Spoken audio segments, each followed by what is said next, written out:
All right, Coach. After a huge win on the road over Southeastern Oklahoma, the Reddies are currently on a 2-game winning streak and now sit at 3-3 overall, but more importantly, 2-1 in conference. What are some of the key factors to the recent success? Well, I think we found our offensive identity. I think we're playing a lot better offensively, moving the ball, scoring points, which is very important. But I think overall our kids are finally, playing a little bit more mistake-free football, and that's really helped us. Okay, this past week against Southeastern, the Reddies rushed for 336 yards in the game.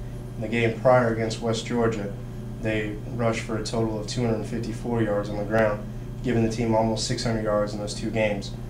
In each game, both of them were wins. We also scored at least 30 points. Keeping all those numbers in mind, how important has the emergence of the running game been to the success of the team? Well, anytime you're struggling offensively, like we were going into the Delta State game, you have to find your identity, find what you can do. Number one, we wanted to try to, shorten the game a little bit. We wanted to establish the run, take a lot of pressure off our quarterbacks, and also keep our defense off the field. So, when you can run the football, it opens up a lot of things in the passing game, but it also helps you be a ball control team, keeps you time of possession wise, helps you win that, and that's what we were trying to conquer.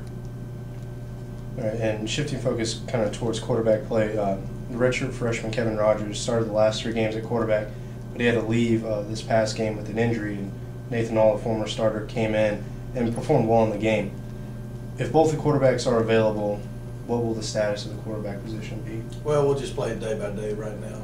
We haven't made any decisions on who's going to start, who's going to play. A lot of that will depend on how Kevin responds this week with the symptoms of his concussion. So, we'll go out today and practice and see how it all shakes out, and then same thing Wednesday, and we'll try to make our decision by Thursday.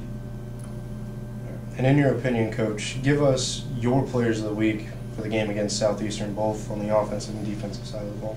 Our defensive player of the game was Robbie Aldridge. Offensively, it was Israel Ballantine, and special teams was Blake Lopez. All right, now shifting gears towards the East Central game. East Central comes in 5-2, 3-1 in conference play, just ahead of the Reddies and the GAC standings. And offensively, ECU is a team very similar to us in terms of they run the ball effectively. Both of their primary running backs have over 300 yards on the season. What will be the emphasis this week defensively, stopping the run or the pass? Well, they're pretty two-dimensional. They can run and throw equally well. They have an outstanding quarterback, 6'6" guy, great poise, have some big receivers. So offensively, just like always, we're going to try to eliminate one of their phases of the game, whether it be the pass or the run. We got to try to eliminate that, make them one-dimensional, and if we do that, then we feel like we can have a chance to be successful.